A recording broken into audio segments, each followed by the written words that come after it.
नमस्कार दोस्तों। आज हम लोग दो दो दो नंबर और तीन तीन नंबर वाले न्यूमेरिकल्स को देखेंगे जो कि यूपी बोर्ड की परीक्षाओं में बार बार पूछे जाते हैं और बहुत ही ज़्यादा महत्वपूर्ण है 2024 की परीक्षा के लिए। तो हमारा पहला क्वेश्चन है या न्यूमेरिकल है, कहता है कि एक बूंद का द्रव्यमान 4.8 गुणे 10⁻−10 ग्राम है तथा आवेश 2.4 गुणे 10⁻−18 कूलम है। दो क्षैतिज आवेशित प्लेटों के बीच संतुलन की अवस्था में लटकी है। प्लेटों के बीच की दूरी अगर 1 सेंटीमीटर है तो प्लेटों के बीच उत्पन्न विभवांतर ज्ञात कीजिए। ठीक है, तो विभवांतर हमसे पूछ रहा है तो इसमें कंडीशन क्या दी है, थोड़ा चित्र बना के समझ लेते हैं। तो यहाँ पर मान लो एक धन आवेशित है तो दूसरा ऋण आवेशित प्लेट है, एक दूसरे के समांतर है क्षैतिज में, और यहाँ पर कोई एक बूंद है, ठीक है, किसी द्रव की। तो इस पर अब क्या लगेगा, एक विद्युत बल ऊपर की ओर लगेगा, तो हमने इसको नाम दे दिया Fe। और इस पर गुरुत्वीय बल लगेगा नीचे की ओर, तो इसको हमने नाम दे दिया Fg। जब एक बीच में स्वतंत्रता पूर्वक लटकी है जैसा कि क्वेश्चन में कहा गया है, तो इसका मतलब इसका मान कितना होता है Q इंटू ई, और इसका मान कितना होता है M इंटू जी। ठीक है, जब ये संतुलन की अवस्था में हो गए तो Fe और Fg का मान आपस में क्या होना चाहिए, बराबर। तभी हम कह सकते हैं कि विद्युत क्षेत्र में प्लेटों के बीच आरोपित विद्युत क्षेत्र के कारण जो बिंदु है बूंद है वो संतुलन की अवस्था में है। ठीक है, आइए देखते हैं।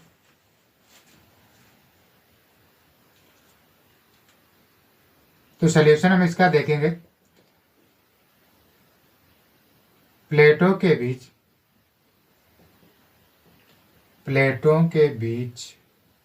संतुलन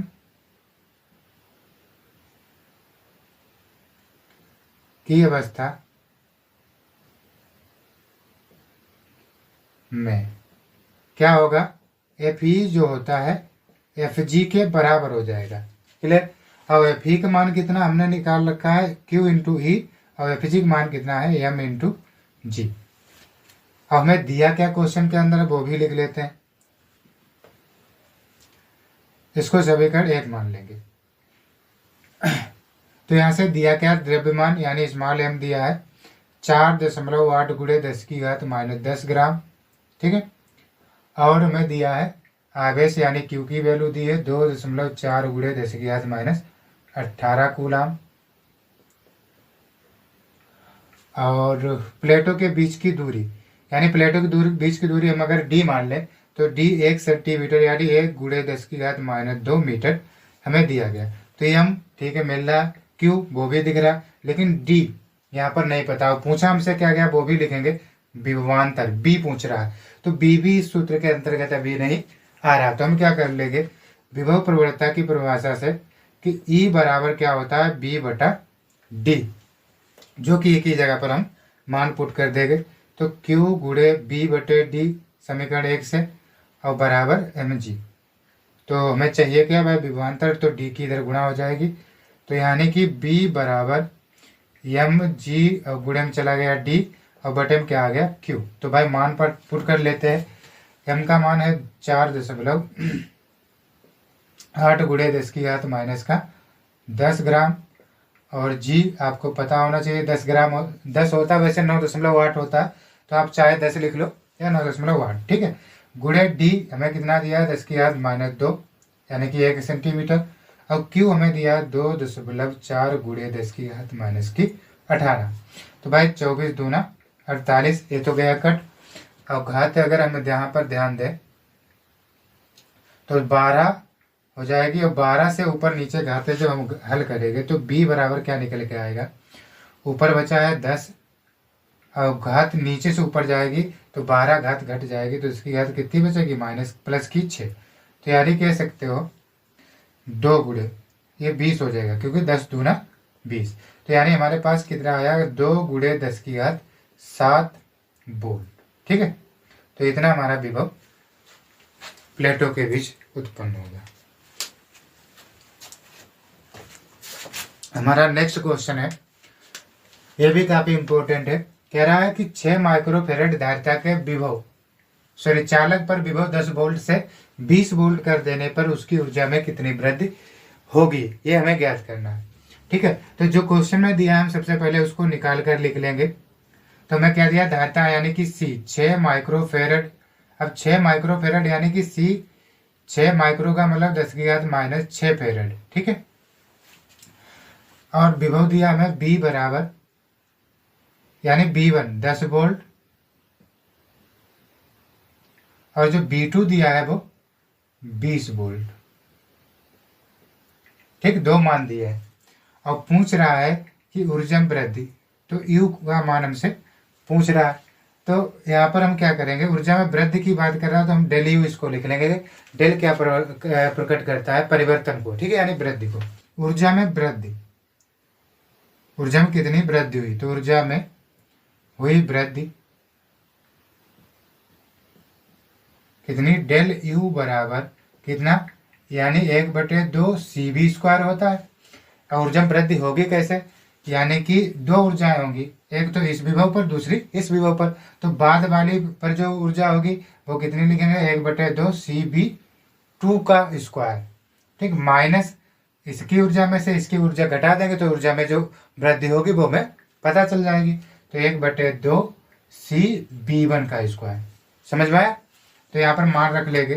तो डेल यू बराबर 1/2 और सी हमने कॉमन कर लिया तो बचा B2² माइनस B1²। थोड़ा हमने इसको सरल किया है।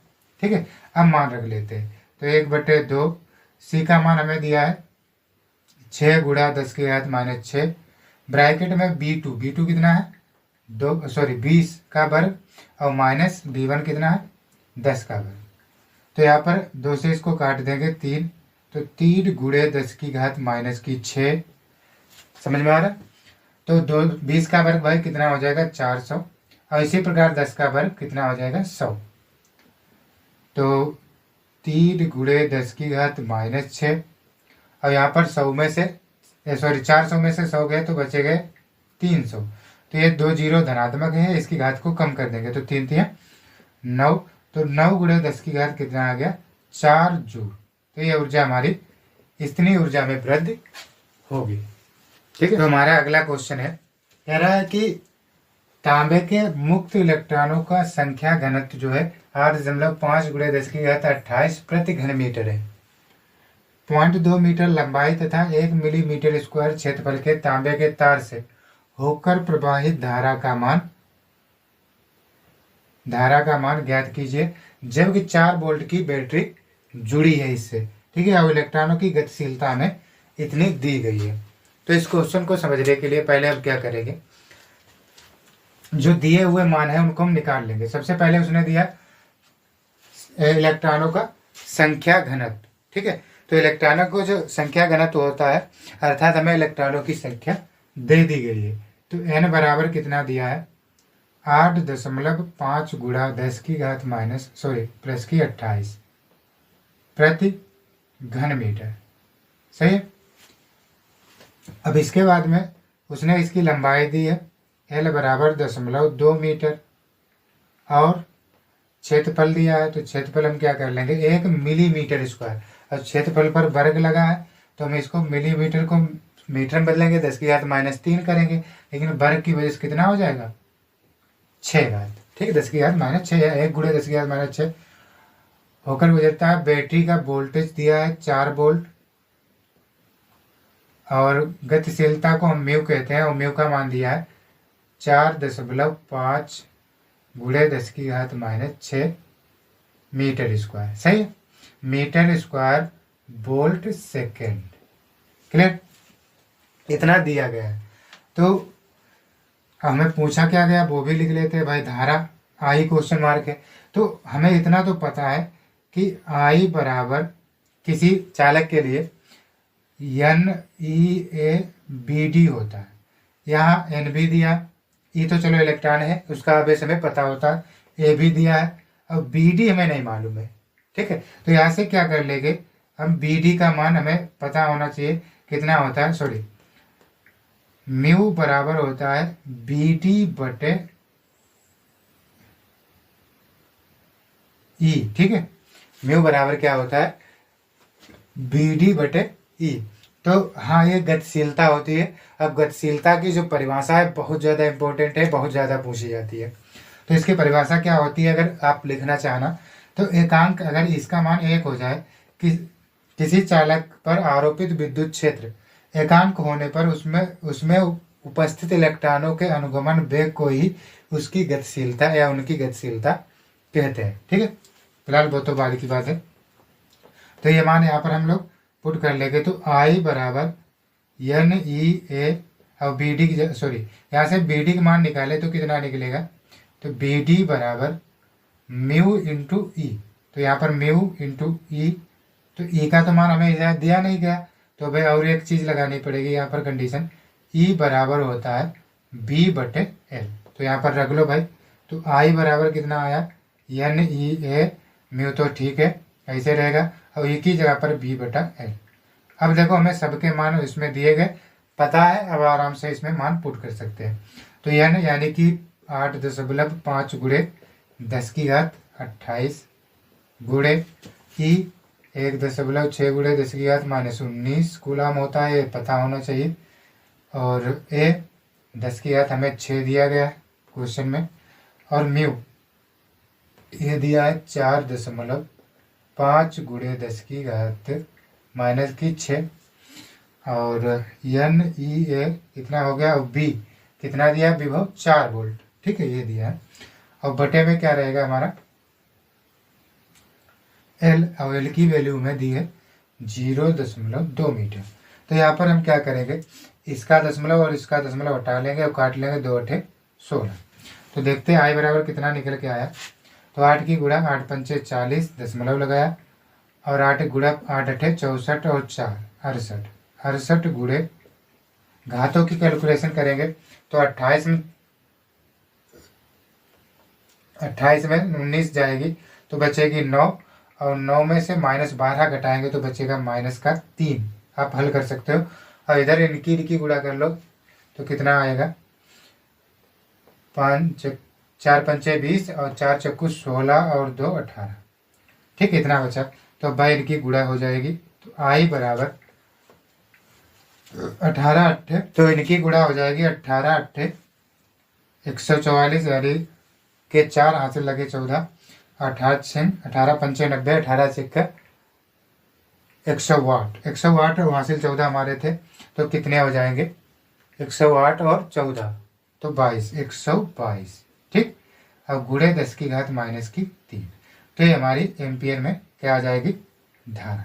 ठीक है, इसी को हम चाहें तो 1.224 एम्पियर भी लिख सकते हैं, तो घात हमारी बिल्कुल हट जाएगी। क्लियर। नेक्स्ट क्वेश्चन है, बहुत ज्यादा इंपॉर्टेंट है, आइए देखते हैं। एक स्थिर विद्युत वाहक बल वाले सेल को पहले R1 प्रतिरोध के सिरों पर जोड़ा जाता है और इसके बाद R2 सिरों पर जोड़ दिया जाता है। ठीक है, और दो स्थितियों में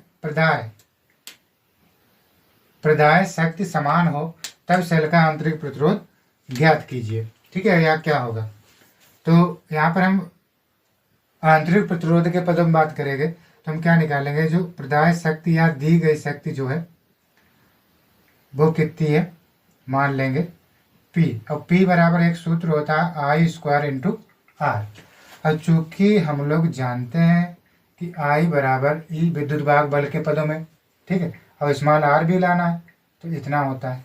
तो यहाँ पर मान अगर रख दें I की जगह पर, तो भाई क्या हो जाएगा, P बराबर I की जगह पर E बटे R प्लस स्मॉल r का स्क्वायर और इंटू आर। Question number 1। ठीक, इतना कर लेंगे। इसके बाद उसने क्या बोला है कि पहले R1 से जोड़ा जाता है तो उसमें शक्ति कितनी होगी, तो P1, और बाद में R2 से जोड़ा जाता है उससे शक्ति कितनी होगी, P2। अब ये दोनों शक्तियाँ क्या है, समान है, तो भाई समान कर दी यानी बराबर कर दी।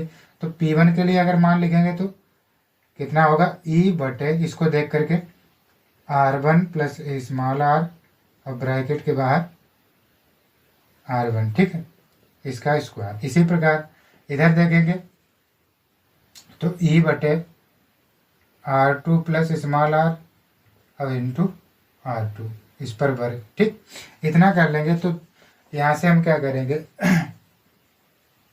दोनों पर वर्ग अलग अलग कर देंगे। तो क्या हो जाएगा हमारा ई स्क्वायर बटे R1 प्लस स्मॉल आर का स्क्वायर इंटू R1 बराबर ई स्क्वायर बटे R2 square plus small R का स्क्वायर इंटू R2। ठीक है, तो हमने इनको बस अलग अलग कर दिया वर्ग के रूप में। तो ये तो हमारे दोनों ओर कैंसिल हो गए।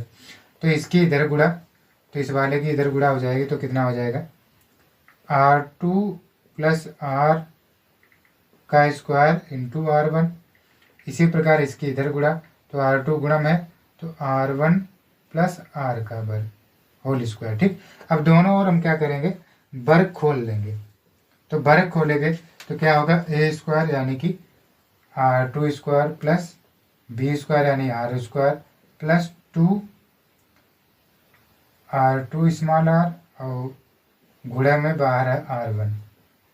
ठीक है, इसी प्रकार इधर R2 और इसका वर्ग करेंगे तो R1 square plus R square और प्लस 2 R1 स्मॉल आर। सही है, तो भाई अंदर गुणा करेंगे तो R1 इसके साथ तो R2 स्क्वायर, अब इसके साथ गुणा करेंगे तो R1 small R square plus इसके साथ गुणा होगी तो 2R1 R2 स्मॉल आर। इसी प्रकार इधर इसमें गुणा कर देंगे तो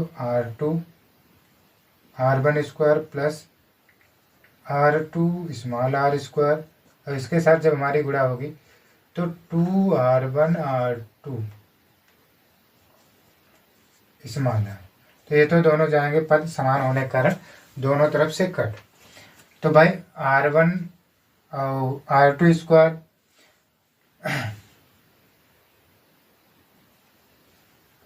ये वाले पद एक तरफ कर लेंगे तो R1 R2 स्क्वायर और ये वाला इधर आएगा तो R2 R1 स्क्वायर। सही, और उधर हमारा क्या बचा R2 स्मॉल आर स्क्वायर और ये इधर से उधर गया तो बचा R1 R स्क्वायर। सही है, इतना हो गया। तो यहाँ पर हम क्या कॉमन कर लेंगे R1 इंटू R2। तो यहाँ पर बचा R2 माइनस यहाँ पर क्या बचेगा R1। इसी प्रकार इधर अगर R स्क्वायर कॉमन कर लें तो बचेगा R2 माइनस R1। तो ये तो भाई दोनों ओर कैंसिल आउट हो गया ब्रैकेट के अंदर। तो R स्क्वायर बराबर कितना रह गया R1 इंटू R2। तो यानी R बराबर under root R1 into R2। ये हमारा हो गया सेल का आंतरिक प्रतिरोध।